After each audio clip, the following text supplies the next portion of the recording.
আসসালামু আলাইকুম। সকলকে স্বাগতম জানাচ্ছি সরলরেখা অধ্যায়ের আরেকটি ক্লাসে। আজকে আমাদের টপিক হচ্ছে দুটি সরলরেখা সমান্তরাল, লম্ব বা একই নির্দেশ করা সংক্রান্ত। হ্যাঁ, অর্থাৎ প্রশ্নে দুই ধরনের সমীকরণ দিবে। বলবো যে এই দুটো সমীকরণ একই হওয়ার শর্ত কি, বা একই হলে অমুক জিনিসটার মান কত, লম্ব হলে অমুক জিনিসটার মান কত, সমান্তরাল হলে। হ্যাঁ, ধরো আমরা প্রথমে ভেবে নেই দুটি সমান্তরাল রেখা আমরা একই ধরে নিই, তারপরে সমান্তরাল, তারপরে লম্ব, এই তিনটা কেস আমরা দেখবো। তাহলে দেখো, ধরো আমার এই দুটো সমীকরণ প্রশ্নে দেওয়া আছে, একটা a1x plus b1y plus c1 equal to 0, আর একটা a2x plus b2y plus c2 equal to 0। এটাকে আমি 1 নম্বর দিলাম, এটাকে আমি 2 নম্বর দিলাম। কারণ প্রথম কেসটাতে আমি কি বললাম, যে আমি ধরে নেব যে এই দুইটা সমীকরণ আসলে একই। এই দুইটা সমীকরণ আসলে কি বলো, একই। তাহলে এখন এই সমীকরণটা কিন্তু আমি একটু সিম্পলিফাই করি, করে লিখি, তাহলে y ইকুয়াল টু কত আসবে বলো, minus a1 by b1 x minus c1 by b1, এটা আসবে। আবার এই সমীকরণকেও যদি আমি ওই ঢাল আকৃতির সমীকরণে রূপান্তর করি, এটাকে রেখে বাকিগুলোকে ওই পাশে পাঠাই, তাহলে b2y ইকুয়াল টু কত আসবে, মাইনাস a2x মাইনাস কি আসবে c2, আর এই b2 আবার গিয়ে ভাগ হয়ে যাবে, তাহলে a2 by b2 c2 by b2, এটা আসলো। ঠিক আছে, এতটুকু মনে করো আমাদের এসেছে ক্যালকুলেশন করে।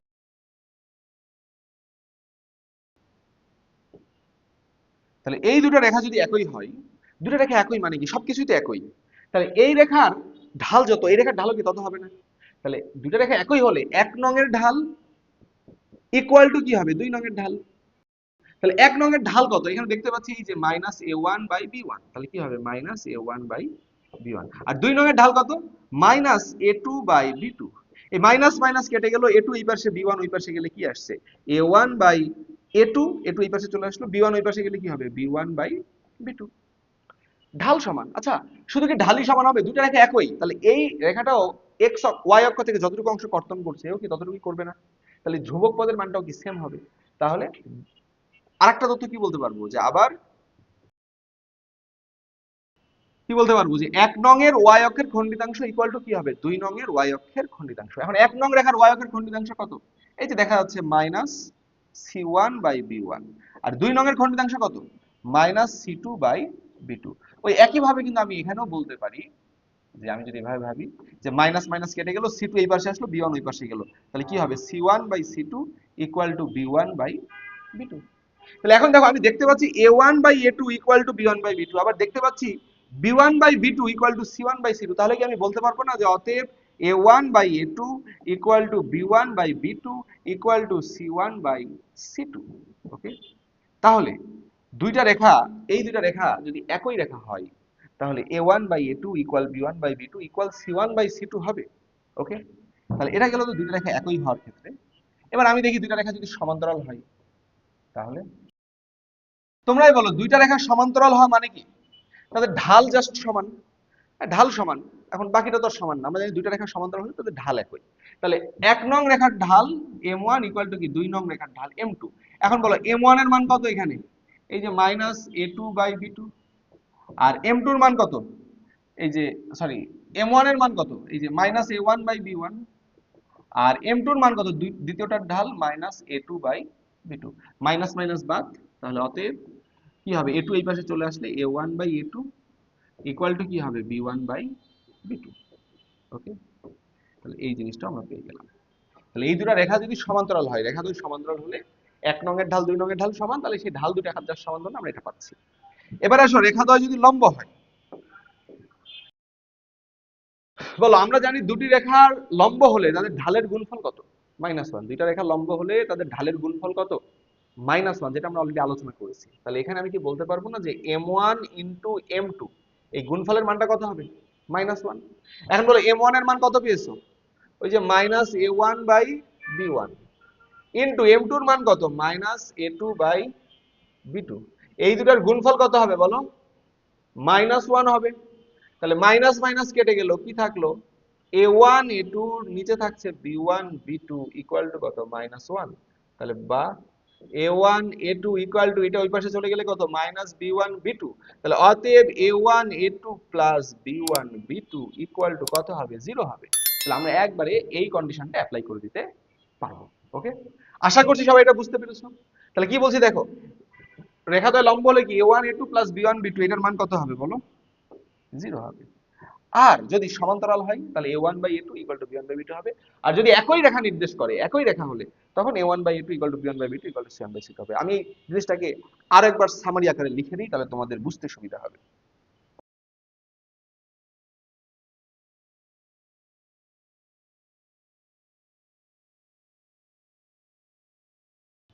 খেয়াল করো, আমার লেখা এখানে মোটামুটি শেষ। কি বলছি, এই যে a1x plus b1y plus c1 equal to 0, এটা একটা রেখা প্রশ্ন যদি দেওয়া থাকে, a2x plus b2y plus c2 equal to 0 আরেকটা রেখা যদি দেওয়া থাকে, এই দুইটা রেখা যদি একই রেখা নির্দেশ করে, তাহলে এই যে x এর সহগগুলোর অনুপাত a1/a2, y এর সহগগুলোর অনুপাত b1/b2 ইকুয়াল টু ধ্রুবক পদগুলোর অনুপাত c1/c2 হবে। ঠিক আছে? আর যদি রেখাদ্বয় সমান্তরাল, একই না কিন্তু, এবার কি বলছে সমান্তরাল, তখন a1/a2 ইকুয়াল টু b1/b2 হবে। এখানে কিন্তু এই দুটো সমান, c1/c2 কিন্তু এদের সমান না। c1/c2 যদি সমান হয়ে যায় তখন কি হবে, রেখাদ্বয় একই নির্দেশ করবে। আর যদি বলে রেখাদ্বয় লম্ব, তাহলে এই যে a1a2 plus b1b2 equal to কত হবে, 0 হবে। চলো এগুলো অ্যাপ্লাই করে আমরা কিছু প্রশ্নের উত্তর করে ফেলি, তাহলে ব্যাপারটা তোমাদের জন্য আরো বেশি ক্লিয়ার হবে। এখানে একটা রেখা দেওয়া, এখানে একটা রেখা দেওয়া, বলছে একই রেখা নির্দেশ করলে এ ও বি এর মান নির্ণয় করো। তাহলে দেখো রেখাদ্বয় যেহেতু একই রেখা, তাহলে আমরা কি বলতে পারবো, প্রথমে খাতায় লিখবা যে এটা 1 নং, এটা 2 নং, এরপর লিখবা যেহেতু 1 ও 2 নং একই রেখা নির্দেশ করে, তাহলে অতএব বলো এখানকার x এর সহগ কত, 2 ডিভাইডেড বাই এখানকার x এর সহগ কত, 5 এ 2/5 এরা ইকুয়াল, ইকুয়াল টু এখানকার y এর সহগ কত, -5, চিহ্ন সহ নিতে হবে, তাহলে -5 ডিভাইডেড বাই এখানকার y এর সহগ কত, 8b ইকুয়াল টু ধ্রুবক পদ, এখানকার ধ্রুবক পদ কত, 9। এইবার কিন্তু অনেকেই ভুল করে ফেলবে, অনেকেই কি করবে যে এখানকার ধ্রুবক পদ কত, 15 লিখে ফেলবে। এইটা করা যাবে না, এইটা করা যাবে না। ওকে, তাহলে কি করতে হবে খেয়াল করো, এই যে দেখো, আমরা ধ্রুবক পদ সবকিছু বিবেচনা করার আগে রেখাগুলো তো সাজায় নিব। এই রেখাটাকে যখন সাজাবো তখন কি দাঁড়াবে, 5ax plus 8by minus 15 equal to 0 না? তাহলে এবারে বলো ধ্রুবক পদের মান কত, -15, তাহলে এখানে কত হবে, -15। ঠিক আছে? তাহলে এবারে বাকিটুকু তো খুবই ইজি, একবার এটা এটা সমান ধরো, তাহলে 2/5 ইকুয়াল টু 9/-15, তাহলে এর মান কত আসবে বলো, এ ওই পাশে চলে গেল, 3 3 দুগুণে 6, -6/9, তাহলে কত হচ্ছে, -2/3, তাহলে এর মান হচ্ছে কত, -2/3। আবার এটার এটা যদি আমি ইকুয়াল ধরি আরেকবার, তাহলে -5/8b equal to 9/-15, minus minus বাদ হয়ে গেল। তাহলে তোমরা আমাকে বলো যে বি যদি ওই পাশে যায় আর এগুলো যদি এই পাশে আসে, তাহলে বি ইকুয়াল টু কত হবে, বি ওই পাশে, বাকিগুলো এগুলা এই পাশে, তাহলে 5/8, 15 এসে গুণ হবে, 9 এসে কি হবে, ভাগ হবে। তাহলে কি দাঁড়াবে, হ্যাঁ, আমি যদি কাটাকাটি করি 5 দিয়ে, তাহলে উপরে যাচ্ছে 5, 3 নিচে 3 দিয়ে কাটলে উপরে যাচ্ছে 5, নিচে আসছে কত, 3, হ্যাঁ, 3 8 24 আর 5 5 25, এটাই হবে আমাদের অ্যান্সার। তাহলে এর মান কত, -2/3, বি এর মান কত আসছে, 25/24। ওকে, তাহলে কি বললাম, যেহেতু রেখাদ্বয় একই রেখা নির্দেশ করছে, তাই এক্স এর সহগের অনুপাত, ওয়াই এর সহগের অনুপাত আর ধ্রুবক পদগুলোর অনুপাত, এরা কি হবে, সমান, তিনটাই সমান। এই যে এই তিনটাই সমান। ঠিক আছে? তাহলে এই তিনটা সমান ধরে নিয়ে এবার দুটা দুটা করে সমান ধরে আমরা একবার এর মান একবার বি এর মানটা বের করে ফেলেছি। ওকে, আশা করছি সবাই এটা বুঝেছো। চলো আমরা পরের প্রশ্নে যাই। দেখো কি বলছে, এই রেখা এবং এই রেখা একই সরল রেখা নির্দেশ করলে আলফা ও পি এর মান নির্ণয় করো। তাহলে এরা দুজন কি, একই রেখা। তাহলে প্রথমে রেখাগুলোকে আমি একটু লিখে ফেলি। প্রথমে কি বলছে, 3x plus √3y plus 2 equal to 0, এটাকে দিলাম আমি 1 নাম্বার। এন্ড পরেরটা কি বলছে, x cos alpha plus y sin alpha minus p equal to 0, এটাকে দিলাম 2 নাম্বার। আমি দেখো p কে এই পাশে নিয়ে চলে আসলাম। এবারে যেহেতু রেখাদ্বয় একই, অতএব তাহলে দুটো রেখা যদি একই নির্দেশ করে, তাহলে কি হবে বলো, এখানকার x এর সহগ কত, 3, আর এখানকার x এর সহগ কত, cos আলফা, তাহলে 3/cos আলফা ইকুয়াল টু এখানকার y এর সহগ কত, √3, এখানকার y এর সহগ কত, sin আলফা ইকুয়াল টু এখানকার ধ্রুবক কত, 2, এখানকার ধ্রুবক কত, -p। তাহলে একবার এটা এটা যদি আমি সমান ধরি, তাহলে 3/cos alpha equal to 2 by minus p. এরপরে আমি যদি এটা সমান ধরি তাহলে √3 by sine alpha equal to 2 by minus p. তাহলে বলো এখান থেকে cos আলফার মান কত আসে? অতএব cos আলফা ইকুয়াল টু কত?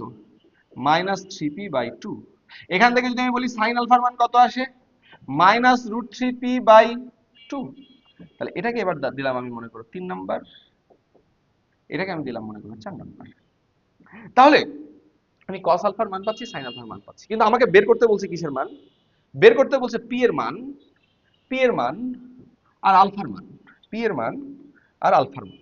ওকে, এখন তোমরা ঠান্ডা মাথায় খেয়াল করো, আমি যদি 3 আর 4 কে বর্গ করে যোগ করি তাহলে এখানে দেখো cos square alpha plus sin square আলফার মান 1 হয়ে যাবে, শুধু p থেকে যাবে, p এর মানটা চলে আসবে। তাহলে আমি সেই কাজটাই করি, দেখো এই 3 স্কয়ার প্লাস 4 স্কয়ার, তাহলে বলো cos square alpha plus sin square alpha equal to, এই পাশে যদি বর্গ করি, বর্গ করলে মাইনাসটা আউট হয়ে যাবে, তাহলে থ্রিটা কত হয়ে যাবে? 9p স্কয়ার বাই 2 প্লাস এই পাশে কত হবে? √3 কে স্কয়ার করলে 3p স্কয়ার বাই 2, না সরি 4, 2 কেও তো স্কয়ার করছি, তাহলে নিচে কত হবে? 4।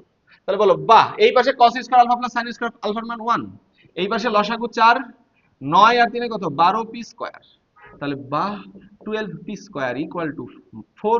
অতএব p স্কয়ারের মান কত? 4 বাই 12, কাটাকাটি করলে কত? 2 বাই 2 দিয়ে কাটলে 2 বাই 6। তাহলে অতএব p এর মান কত? p এর মান আসবে কত? √2 বাই √6, এটা আসবে। ঠিক আছে, তাহলে √2 বাই √6। আর অবশ্যই এখানে প্লাস মাইনাস দিতে হবে, যদি স্কয়ারটা রুট করেছে, তো এটাকে আরেকটু মিনিমাইজ করা যায়। এখানে √2 থাকলো, এখানে কিন্তু এভাবে লেখা যায় √6 কে √3 √2, প্লাস মাইনাস থাকলো, √2 কেটে গেলে কি থাকবে? Plus minus 1 by √3। তাহলে p এর মান কত আসছে ভাইয়া? 1 বাই √3 প্লাস মাইনাস। আর আরেকটা কি বের করতে বলছে? আলফা। তাহলে আলফার মানটা কিভাবে বের করবে? দেখো এখানে তুমি cos আলফা পেয়েছো, sin আলফা পেয়েছো, ভাগ করে দাও, এই যে 4 বাই 3 করো, 4 ভাগ 3 করো, করলে কি হবে? দেখো এই পাশে থাকছে sin আলফা ডিভাইডেড বাই এই পাশে থাকছে কি? cos আলফা ইকুয়াল টু এই পাশে কি থাকছে? -√3p বাই 2, আর নিচে কি থাকছে? -3p by 2। এই p p 2 2 কেটে ফেটে গেল, তাহলে কি থাকলো? মাইনাস মাইনাস কেটে গেল, তাহলে tan আলফা ইকুয়াল টু কত? tan alpha equal to minus minus তো কেটে গেল, তাহলে √3 বাই 3 কাটাকাটি করলে কত? 1 বাই √3। অতএব আলফার মান কত হবে? এখন একটা বিষয় আছে, মনে হতে পারে ভাই আলফার মান তো পজিটিভ, আলফার মান কি? পজিটিভ, তাহলে 1 বাই √3 মানে কত ভাই? এটা তো 30 ডিগ্রি, আলফার মান 30 ডিগ্রি। কিন্তু কথা হচ্ছে কিন্তু না, আলফার মান 30 ডিগ্রি না। তোমাকে ভাবতে হবে ভাইয়া, দেখো তোমাকে ভাবতে হবে, এই যে দেখো cos আলফার মানটা কি? নেগেটিভ, sin আলফার মানটা কি? নেগেটিভ। এখন বলো cos আলফা sin আলফা কখন নেগেটিভ হয়? cos আলফা sin আলফার মান কখন নেগেটিভ হয়? cos আলফা sin আলফা দুটাই নেগেটিভ, এখানে cos আলফা নেগেটিভ, এখানে cos আলফা নেগেটিভ, কিন্তু sin আলফা কিন্তু এখানে নেগেটিভ, তাহলে cos আলফা sin আলফা দুজনে নেগেটিভ কোথায়? এই তৃতীয় চতুর্ভাগে। তাহলে উত্তরটা কিন্তু আমার এটা হবে না, উত্তরটা আসবে কোথায়? তৃতীয় চতুর্ভাগে। তাহলে আমরা সেটা লিখবো, যেহেতু cos আলফা sin আলফা উভয়ই নেগেটিভ, তাহলে আলফাটার অবস্থান কোথায় হবে? তৃতীয় চতুর্ভাগে। তাহলে এভাবে লিখবা যে, এই সাইড নোট দিয়ে দিবা এটা, তাহলে জাস্ট আলফার মানটা কত? আলফার মান এই যে 180 প্লাস 30 লিখবা, তাহলে কত আসবে? 210 ডিগ্রি। সাইড নোট দিয়ে দিবা যে যেহেতু, বোঝা গেছে কথা? কি বললাম আমি আরো একবার বলি, প্রথম থেকে বলি আগে। এইটা এটা একই রেখা, তাহলে এখান থেকে আমি a1 by a2 equal to b1 by b2 equal to c1 by c2 লিখলাম। লিখার পর এখান থেকে আমি cos আলফার মান পাচ্ছি, আমি sin আলফার মান পাচ্ছি, কিন্তু আমার p এর মান আলফার মান বের করতে বলছে, তাই আমি এই দুটোকে বর্গ করে যোগ করেছি, তাহলে cos square alpha sin square আলফার মান 1, p স্কয়ার থেকে যাচ্ছে, এবার কাটাকাটি ফাটাফাটি করে লাস্টে প্লাস মাইনাস 1 বাই √3 আমার অ্যানসার আসছে। আর এরপরে এটাকে এটাতে ভাগ করলাম, ভাগ করলে কি আসছে? দেখো tan আলফা, এখন tan আলফার মান 1 বাই √3, এর মানে আলফার মান কিন্তু 30 ডিগ্রি না, কেননা এখানে আমি দেখতে পাচ্ছি cos আলফাও নেগেটিভ, sin আলফাও negative, cos alpha sin alpha একই সাথে নেগেটিভ। এই তৃতীয় চতুর্ভাগ, আর তৃতীয় চতুর্ভাগের কোণ লিখতে হয় কিভাবে? পাই প্লাস ওই সূক্ষ্মকোণ যেটা তোমার উত্তর নরমালি আসবে, তাহলে আমার উত্তর আসতো 30, তাহলে আমরা লিখলাম কি 180 প্লাস 30, যেহেতু তৃতীয় চতুর্ভাগ, তাহলে উত্তর কত হবে? 210 ডিগ্রি। ওকে, আশা করছি সবাই এটা বুঝেছো। চলো আমরা পরের প্রশ্নে চলে যাই। কি বলছে দেখো, বলছে কে এর মান কত হলে এত এত রেখা দুটি পরস্পর সমান্তরাল হবে? দেখো সমান্তরাল বলেছে, তাহলে কি হবে? x এর সহগের অনুপাত আর y এর সহগের অনুপাত সেম হবে, তাহলে x এর সহগ কত? 5, আর ওই পাশে x এর সহগ কত? 2। এখানে x এর সহগ কত? 4, এখানে x এর সহগ কত? কেউ আবার মাতব্বরি করে C1 বাই C2 কেও সেম লিখে দিও না, কেননা আমি কি বলেছিলাম যে আমাদের সমান্তরাল হলে শুধু এই দুইটা সমান, লাস্টের এটা কিন্তু সেম নয়। ওকে, তাহলে আসো এখন এখান থেকে কে এর মান কত পাবা? কে ইকুয়াল টু 4 দুগুণে 8, 8/5, এটাই হবে কি আমাদের answer. Okay, K equal to 8/5। এরপরে কি বলছে দেখো, কে এর মান কত হলে এত এবং এত রেখা দুটি পরস্পর লম্ব হবে? তাহলে দুটি রেখা লম্ব মানে কি বলেছিলাম আমি? a1 a2 plus b1 b2 equal to কত? 0। এখানে a1 এর মান কত? a1 এর মান 2। এখানে a2 এর মান কত? 3। প্লাস b1 এর মান কত? কিছু নাই মানে -1, তাহলে -1। এখানে b2 এর মান কত? k equal to 0। তাহলে 6 মাইনাস k ইকুয়াল টু 0, অতএব k এর মান 6, এটাই হবে আমাদের অ্যান্সার। ওকে, আশা করছি সবাই এই ব্যাপারটা বুঝতে পেরেছো, পরীক্ষায় আসলে অ্যান্সার করতে পারবে, এবং এরকম একটা প্রশ্ন আমাদের পরীক্ষায় এমসিকিউ তে আসতে পারে বা রিটেনে ক নম্বরে আসতে পারে। ওকে, তো আজকের মতো এই পর্যন্তই। সকলে ভালো থাকো। সালাম আলাইকুম।